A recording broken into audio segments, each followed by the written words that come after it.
A recession is when your neighbor loses his job. A depression is when you lose your job.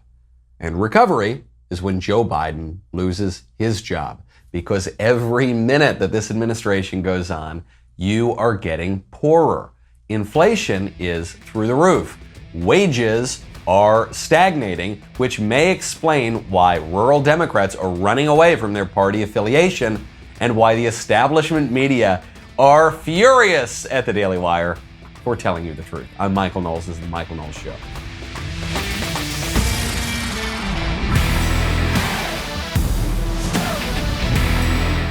Welcome back to the show. My favorite comment yesterday from Lawnmower Man, who says, it's easier to fool people than it is to convince them that they've been fooled, a quote attributed to Mark Twain. This is true because to convince someone that they have been fooled, you have to weaken their pride and you have to get them to admit that they got something wrong. Whereas to fool people, you don't need to do any of that. You can actually appeal to their pride, which is why so many people get duped. But you can't dupe all the people all the time, as we're learning right now.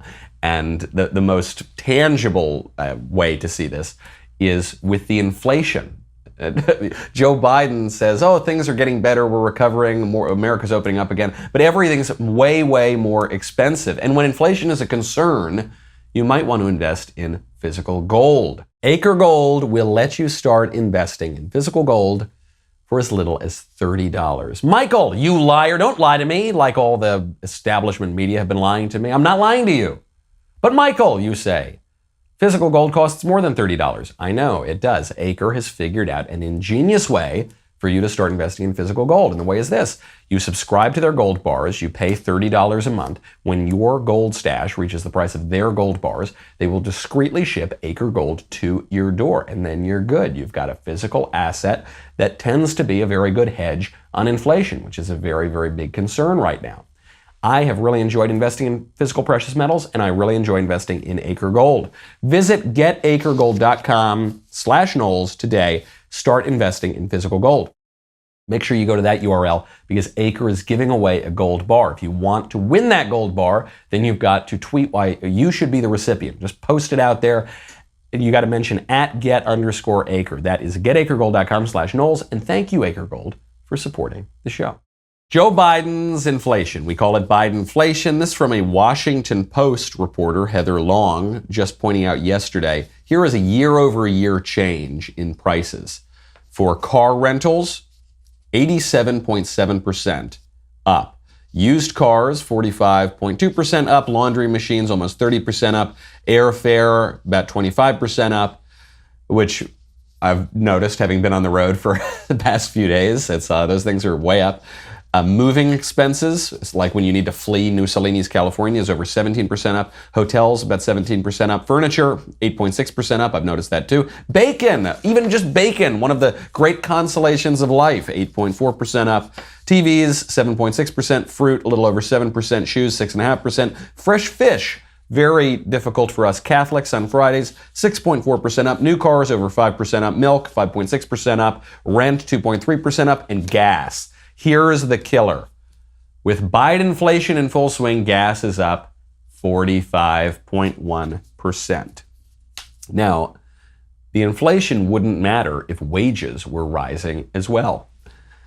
Are your wages up 45%? No. Are your wages up 5%? No. Are your wages up 2.5%? No, they're not. Wages have not gained since Biden became president. During the Trump administration, you had the first real wage gains in a very, very long time. And under Biden, that has completely stalled out. So obviously the Biden administration trying to downplay all of this. They told us, do you remember on the 4th of July, they said, you better thank Joe Biden this year. Oh yeah, things are so much better under Joe Biden. The cost of a 4th of July barbecue is down. It's down 16%. So when you're buying your hot dogs and your hamburgers and your beer and your fireworks and your iced tea and your lawn chairs, don't worry, actually celebrate. You've saved 16%. And then you got in your car and spent 45% more on gasoline. Or not 16%, you saved 16 cents and then you spent 45% more on gasoline. That's not great. Obviously, the conservative policies are working way, way better here. The proof of the pudding is in the tasting, because from the liberal establishment, you are not going to hear that things are worse under Joe Biden. You're going to, occasionally a reporter will go out there, and that's not great. That will not be echoed throughout the press. But look at what the businesses are doing. Disney is as woke a corporation as they get. However, Disney is also moving 2,000 jobs from California to Florida. Why? Because Florida has a climate that's conducive to business. Florida has a climate that's conducive to our constitutional rights. Florida lets people out in the open to walk around and go to church and go to their jobs and go to school and just live. And California does not. California is actually locking down again. Even if you're vaccinated, you've still got to wear the masks now. So Disney might talk a good game on wokeness, but when it comes down to brass tacks, they're going to move their jobs to Florida. Wall Street executives are moving their jobs from New York to Florida. Goldman Sachs, among other firms, are now looking at moving offices to the Sunshine State. You notice with DeSantis too. Everyone will say DeSantis is doing a bad job. He's awful. We can't trust the numbers. He's terrible. Cuomo's so much better. But the behavior shows what they really think. This is why the establishment media are so furious at us. This is my favorite article. This is truly my favorite article that I have seen in months. It's from NPR. Headline: Outrage as a business model. How Ben Shapiro is using Facebook to build an empire. I'll read you just the first paragraph or so here. In 2021, Ben Shapiro rules Facebook. The conservative podcast host and author's personal Facebook page has more followers than the Washington Post, and he drives an engagement machine unparalleled by anything else on the world's biggest social networking site. An NPR analysis of social media data found that over the past year, stories published by the site Shapiro founded, the Daily Wire, received more likes, shares, and comments on Facebook than any other news publisher by a wide margin. Even legacy news organizations that have broken major stories or produced groundbreaking investigative work don't come anywhere close. I'd like to translate this article for you if you want. If you want to know the subtext of this article, it's this. Headline: Wah! First paragraph.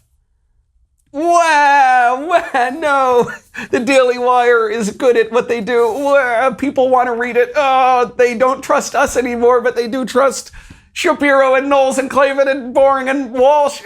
Wow. I love it. So, first of all, they're ceding to us that we are way better at talking to people than they are. And they grant to us that people are more inclined to believe what we have to say than what they have to say, and to engage in what we're talking about than what they're talking about. But here's what they say: it's outrage. And they go on and they cite a bunch of lib professors and things like that, and they say they're monetizing outrage and hate and anger. So first of all, we don't. I actually think this is a rather reasonable, balanced program. We make fun of them, obviously, but we tell you exactly what point of view we're coming from. I like to think that we also present the best arguments from the other side and then explain why they're stupid arguments. But compared to CNN, compared to MSNBC, compared to the New York Times, I think we do way more of that. I think we are way more fair than any of those guys are. And by the way, they, generally speaking, won't even come out with their biases. Right? CNN says facts first. Facts, we're a banana. We're an apple banana. The New York Times, all the news that's fit to print. It's really all the news that fits the narrative. They say, oh, I'm so depressed by this. It's terrible. Wah, wah, wah. Are you telling me that CNN doesn't focus on outrage? CNN for the Trump presidency had a COVID death count that was constantly going. You don't really see that quite so much under the Biden administration. CNN, the New York Times, the Washington Post would just make up stories. They would just make them up about Donald Trump colluding with the Ruskies. Remember that? They would sensationalize stories about Donald Trump with prostitutes in Moscow based on nothing, completely made up to gin up outrage. The Daily Wire has never done anything like that. The Daily Wire does not monetize outrage anywhere in the same stratosphere as the New York Times and CNN and the Washington Post and NPR, apparently.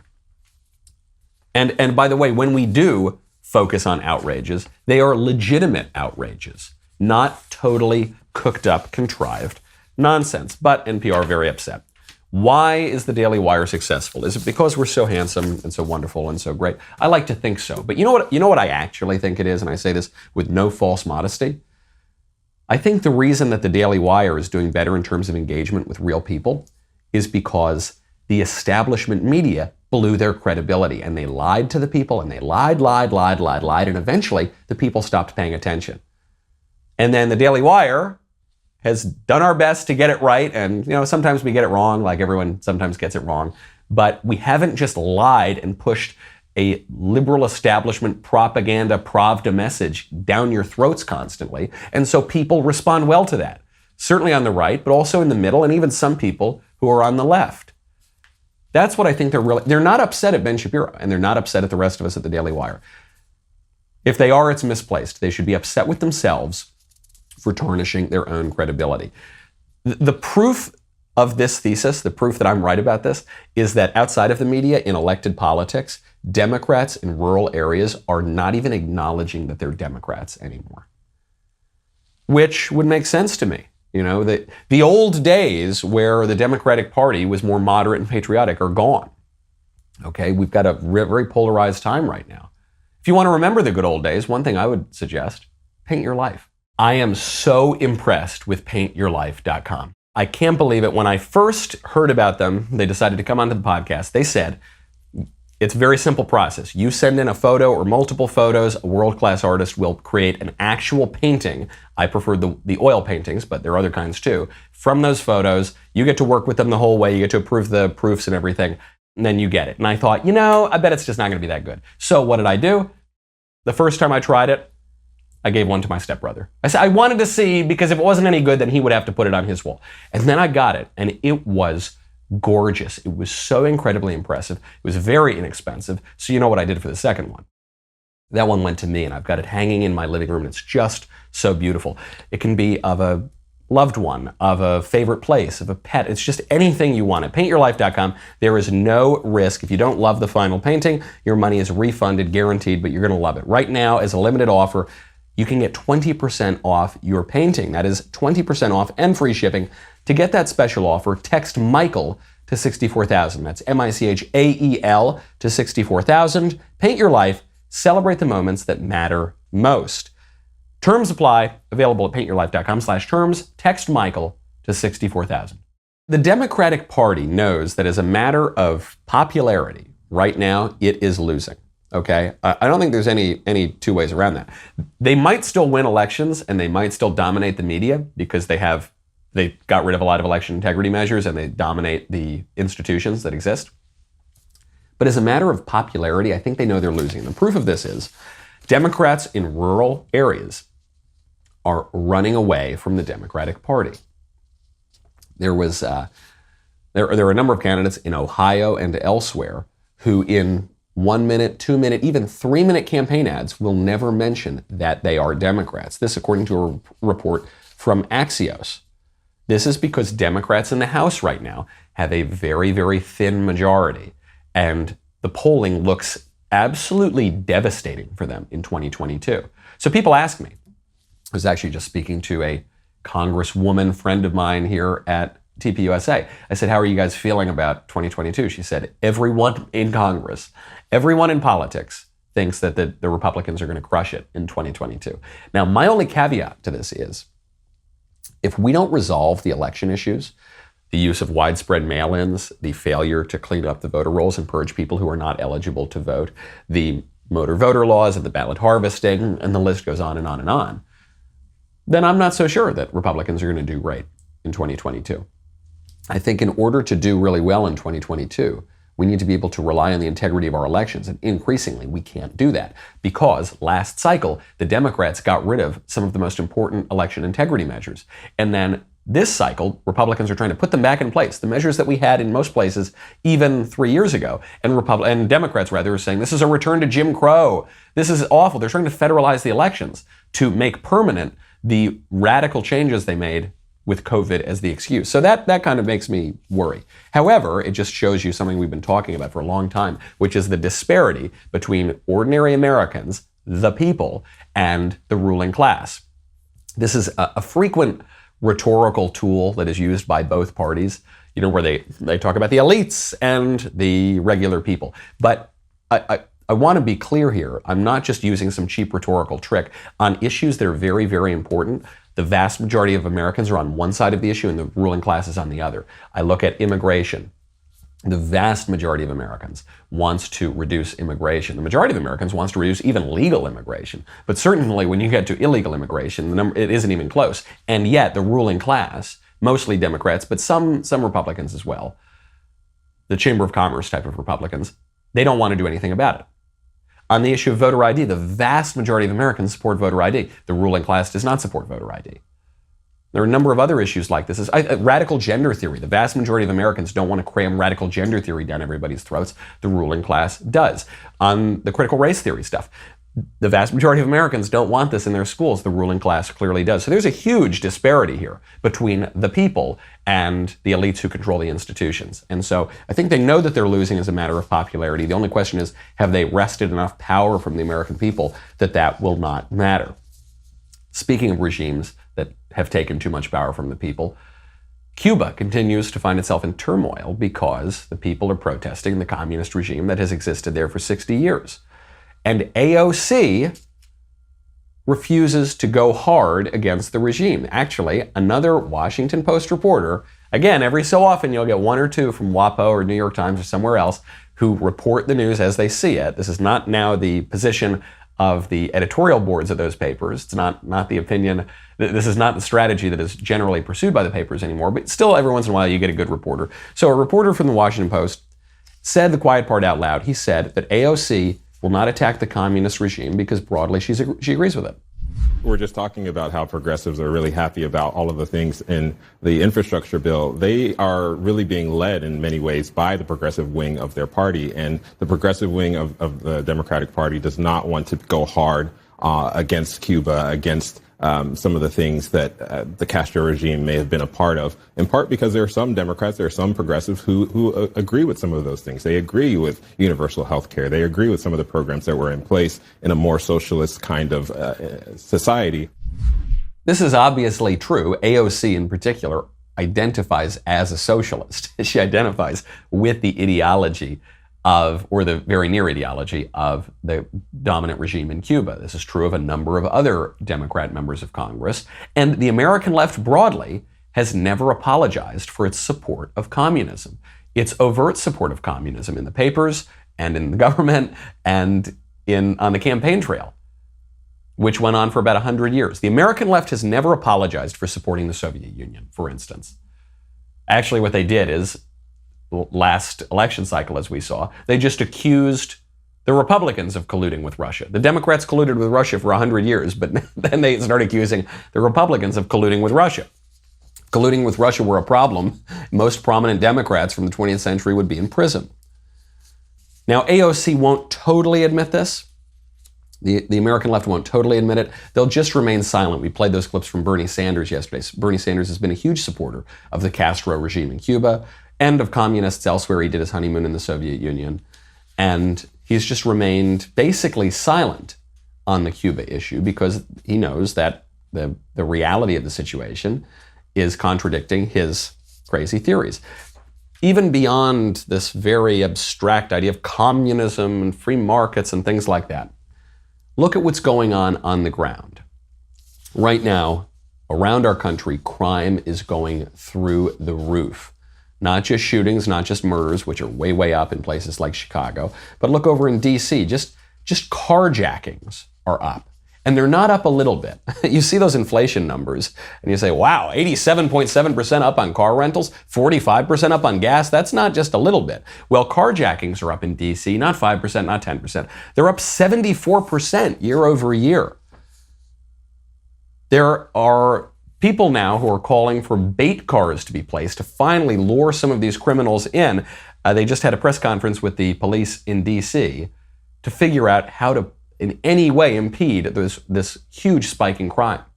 Chief, I want to ask you real quick about the recent carjackings. Why are you not using bait cars to catch carjackers. We used one a couple years ago, and with your officer's help, actually caught 2 suspects and prosecuted.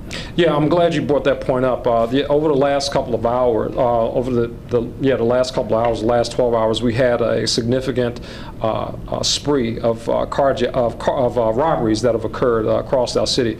I'm happy to report within the last hour, we've located the vehicle. We didn't need a bait car to necessarily do that. We do deploy bait cars at times. Most recently in the 2nd District, they use it, but we want to make sure that the tactic certainly works for the specific crime that we happen to be targeting at that particular time.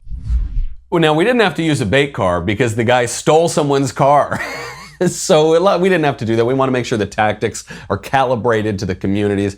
And I have great sympathy for this guy, because the reason you've got 74% increase in carjackings, the reason you've got 50% increase in shootings and murders in Chicago, it's not complicated. It's not because of just natural fluxes organically. It's because the Democrats spent well over a year saying we need to abolish the police and we need to defund the police. And then they actually did defund the police in a lot of places. And then they threw a bunch of police officers in prison for just doing their jobs. And now cops are walking off the job, and cops are more timid, and the departments are underfunded. That's why. That's why. It's not complicated, folks. The genius egghead analysts at the New York Times and the Washington Post, they're going to blame all sorts of, they're going to blame white supremacy, they're going to blame the patriarchy, they're going to probably blame Trump, they're going to blame they're going to blame the abstract fluxes of history, but they're not going to blame what every ordinary American knows. Namely, if you incentivize crime and you punish law enforcement, you're going to get more crime and you're going to get less law enforcement. They're learning, and I suppose the American people always sort of knew this, but what the liberal establishment, I guess, is seeing right now with the inflation, with the crime, with the pushback against their policies, is that eventually the bill comes due.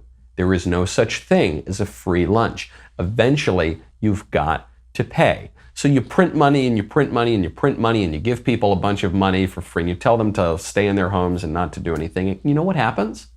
You get inflation. That's what happens. You get criminals burning down the country for a year, and you punish the people who are trying to stop them from doing that, and you let the ones who do that off the hook. You know what you're going to get? You're going to get more crime. You're going to get more people burning stuff down. You're getting, actually, in America's hat right now in Canada, you're getting more and more churches being burned to the ground, and there's no enforcement. So you know what you're going to get more of that. I do not support a view of politics that is primarily economic. I'm with Edmund Burke. The age of chivalry is gone. That of sophisters, economists, and calculators has succeeded it, and the glory of Europe is extinguished forever. I don't want egghead politics, but there are some basic economic lessons here. It's really just basic lessons of human nature. If you want more of something, incentivize it. If you want less of something, punish it. Carjackings way up. How about COVID? You notice places where COVID is spiking tend to have a lot of one group of people that are not supposed to be in this country, one group of people who by definition are breaking the laws. The illegal immigration problem. The illegal immigration problem shows you what a farce the COVID lockdowns have been. Because we are told that if we leave our homes without 20 masks and 15 jabs of an experimental drug, then we're killing everybody. And yet, we have already let 1 million foreign nationals, very few of whom have been tested for COVID, into our country this year. So you can't go to school, but you can come from Guatemala and just go anywhere and we have no idea where you are. That is not serious. That is going to tarnish your credibility. People are not going to believe you anymore. And that ain't Ben Shapiro's fault, and that ain't the Daily Wire's fault. That is the fault of the liberal establishment.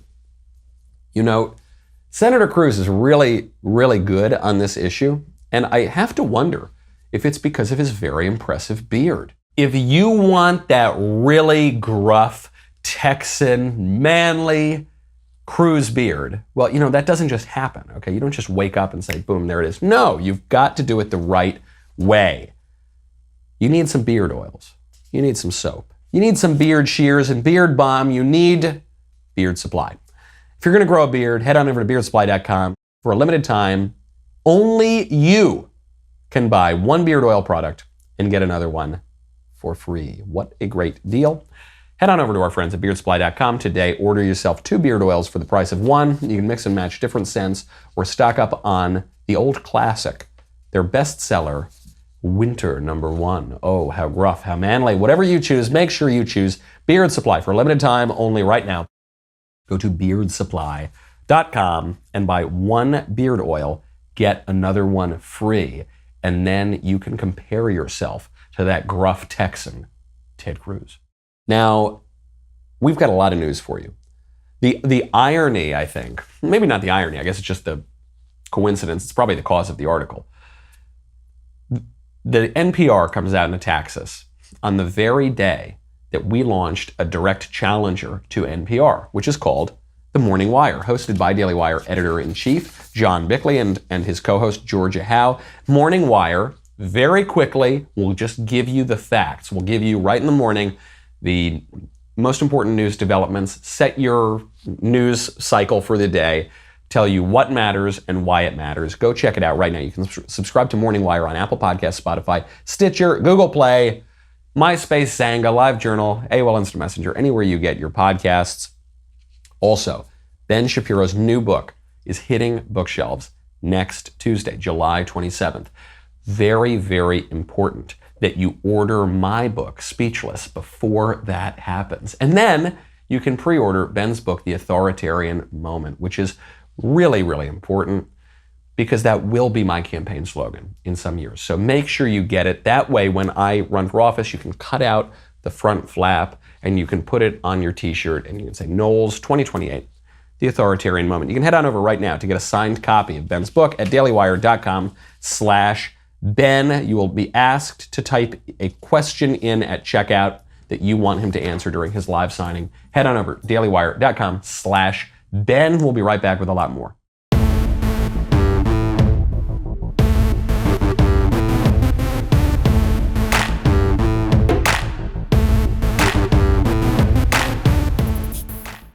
You will hear from the establishment media that there's a spike in coronavirus cases in Texas. Now remember, by the way, when Texas ended its mask mandate many months ago, we were told there's going to be a huge spike in cases, in deaths. Beto O'Rourke said this will be a death sentence for Texans. And then that didn't happen. Texas was actually doing better than anybody. So in the period of time where you would have expected COVID to spike, it didn't happen. But now COVID apparently is spiking in Texas. Senator Cruz, the senator from Texas, has a crazy, wild conspiracy theory on what that might be that the establishment media doesn't want to tell you.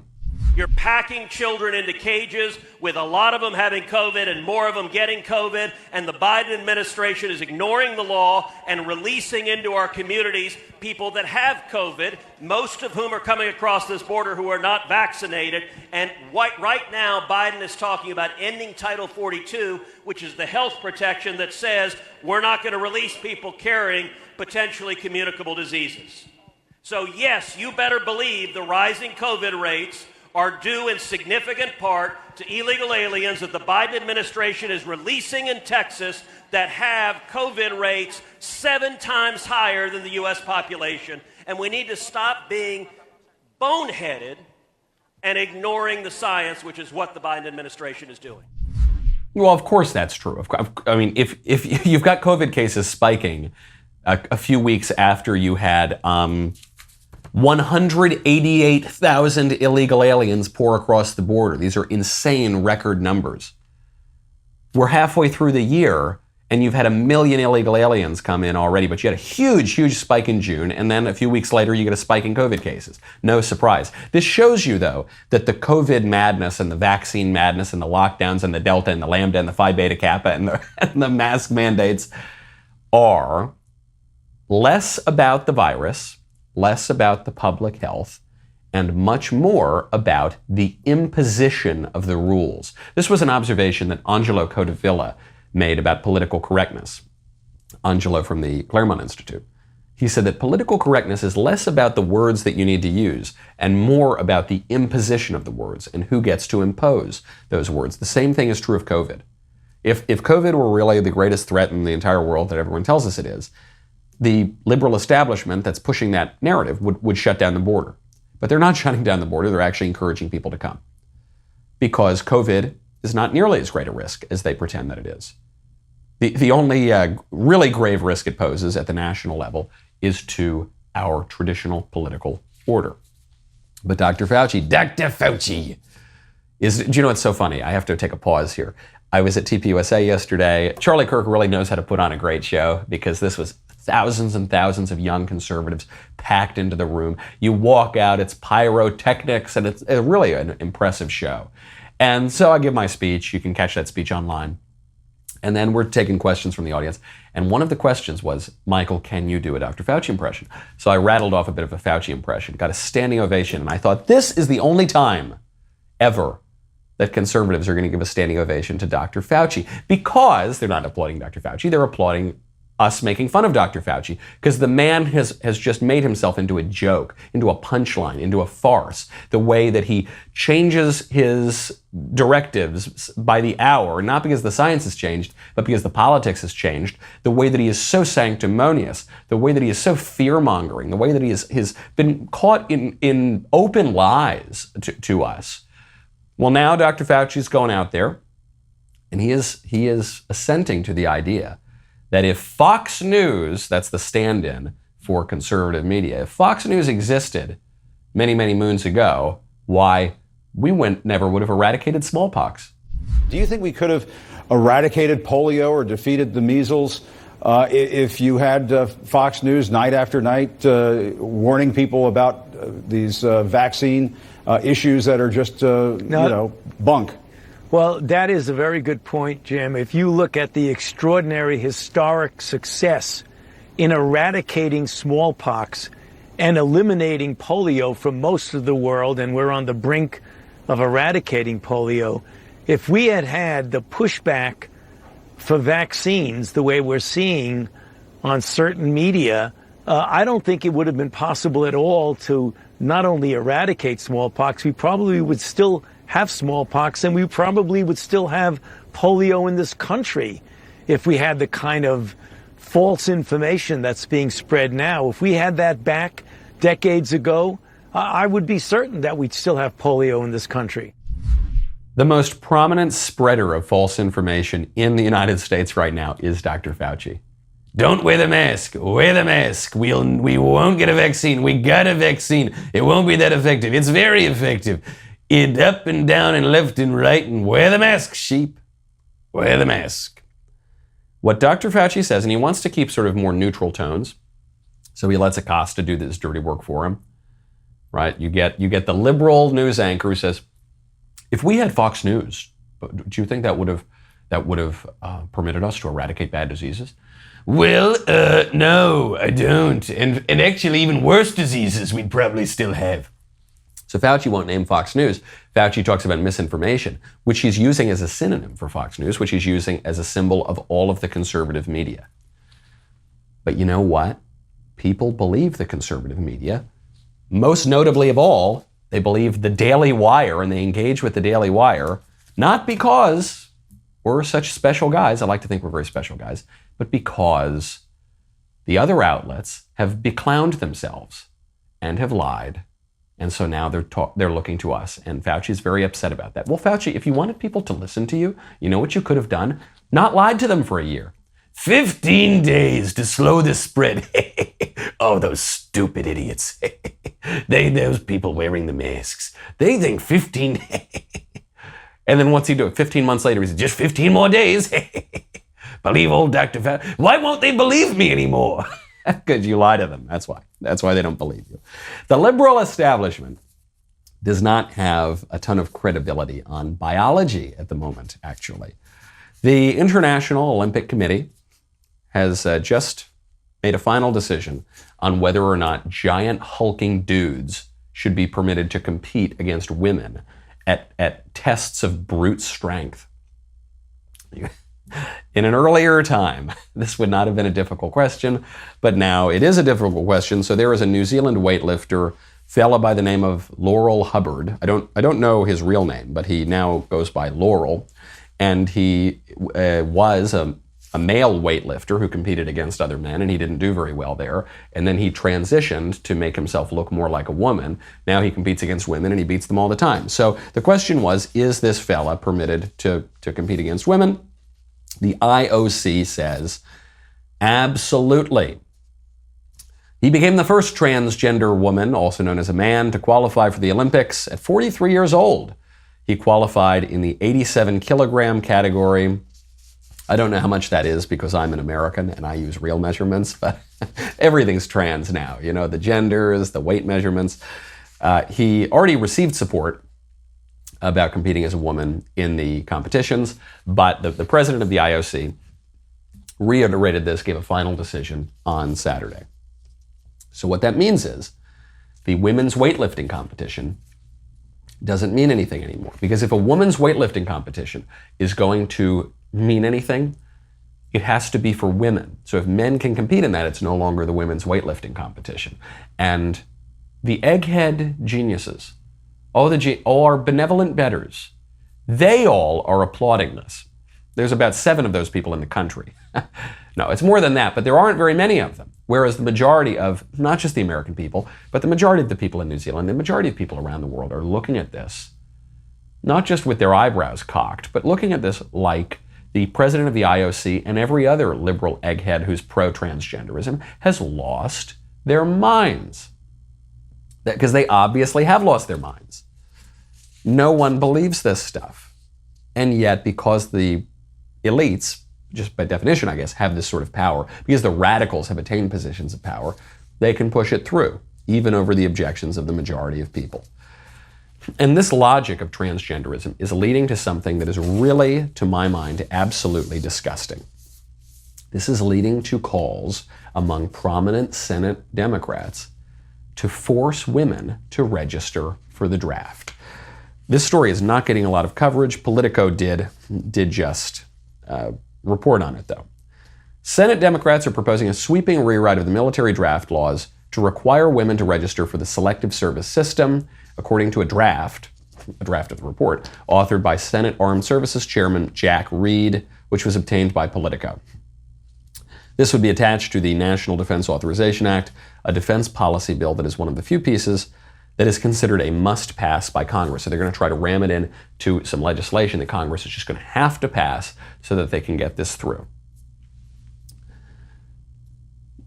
I do not want to live in a country that requires women to fight our wars for us. I don't want to live in that country. It's just wrong. Now, I see how we got to this point.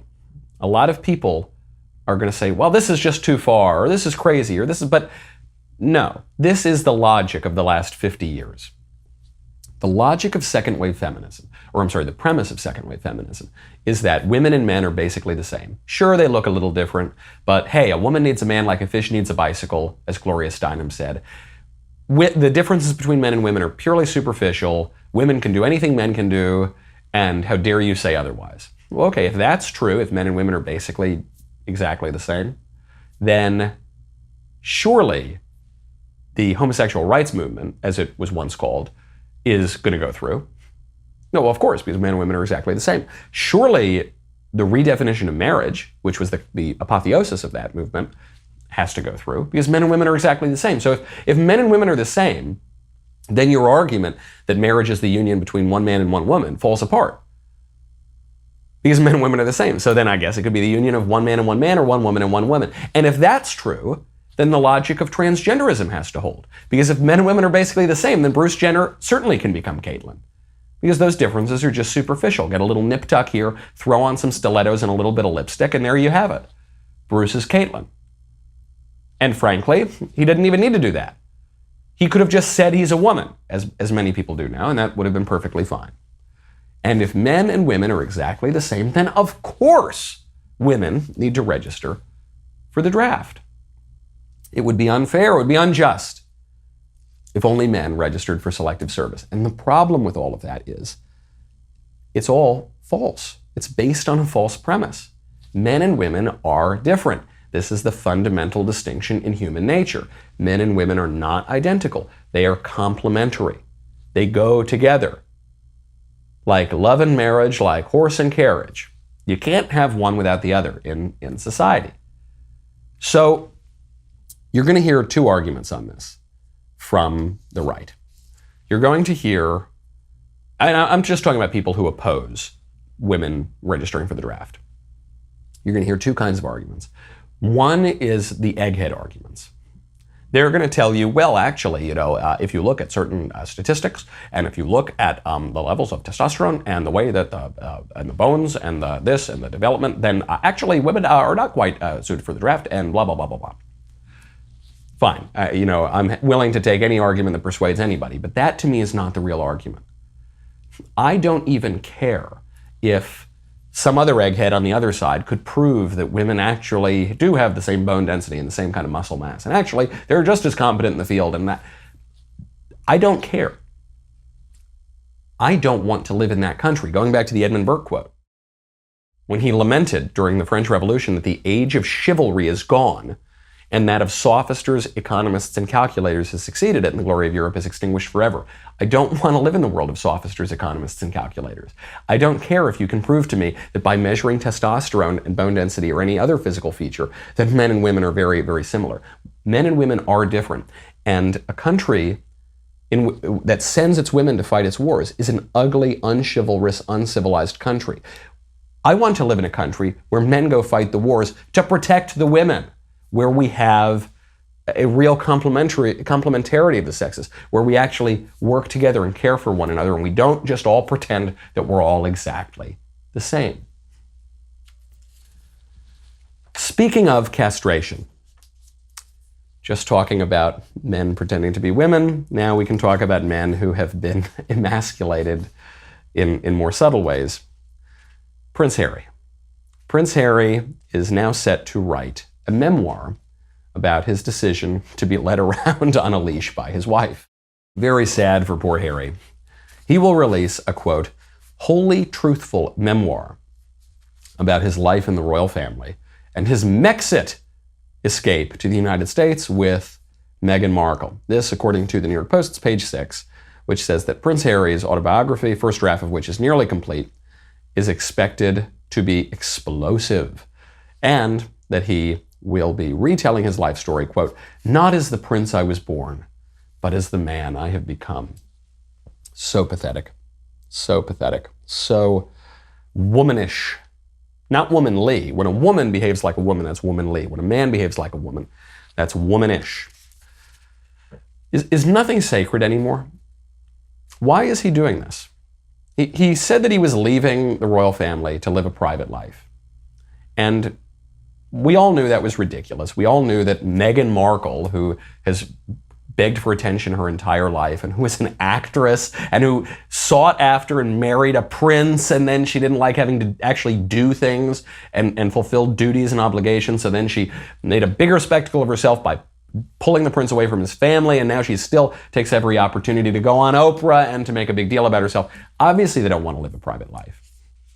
They want to live a very public life without any duty and without any obligation, without any loyalty to their country, to their family, to the British people.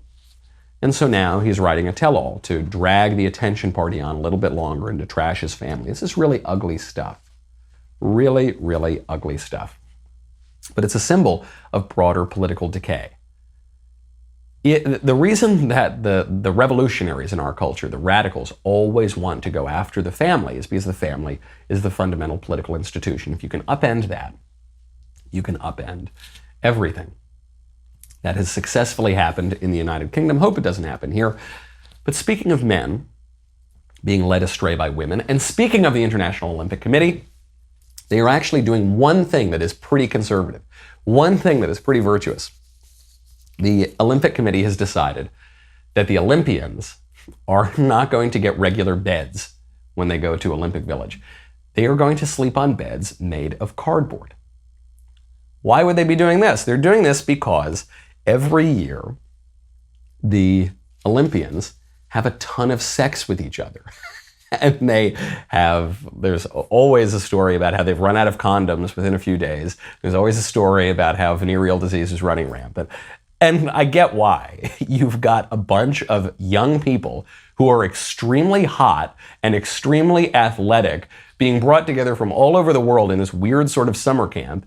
And that sort of thing is just going to happen, especially in a culture that has pretty loose rules about this stuff.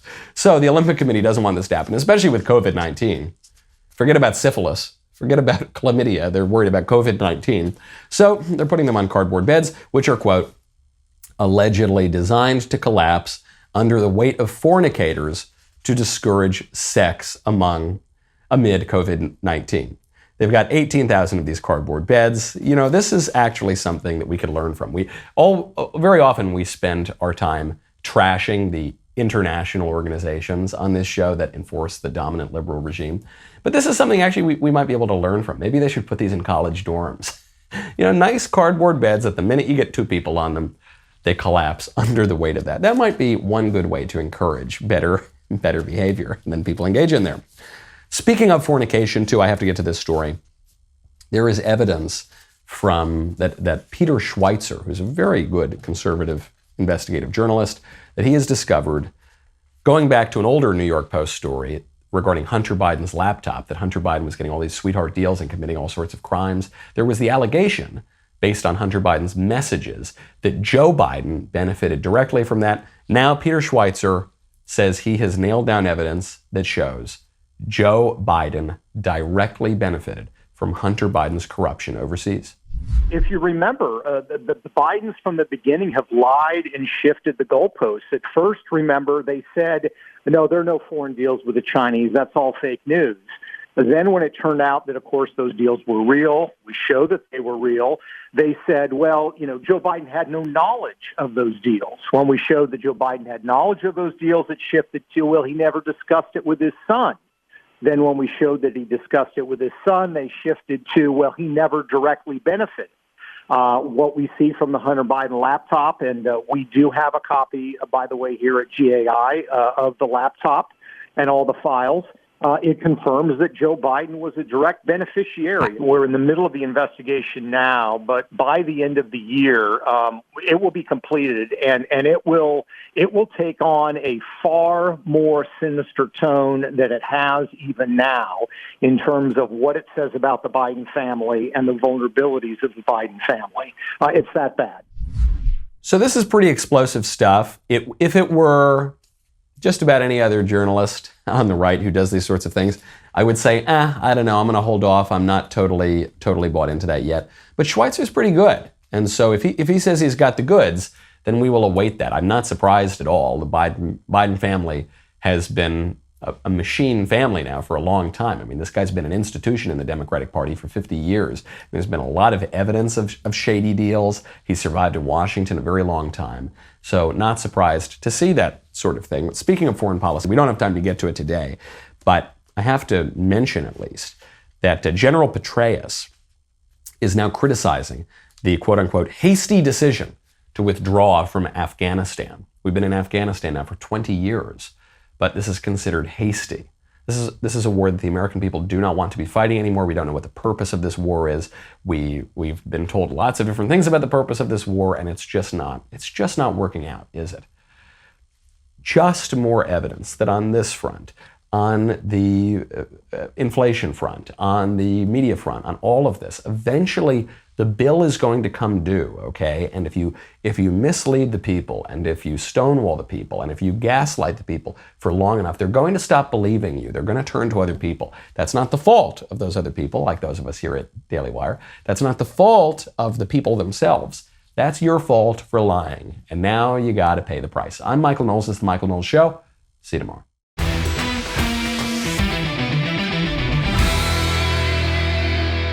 The Michael Knowles Show is produced by Ben Davies. Executive producer, Jeremy Boring. Our technical director is Austin Stevens. Supervising producers, Mathis Glover and Robert Sterling. Production manager, Pavel Vidovsky. Editor and associate producer, Danny D'Amico. Audio mixer, Mike Coromina. Hair and makeup by Nika Geneva. And production coordinator, McKenna Waters.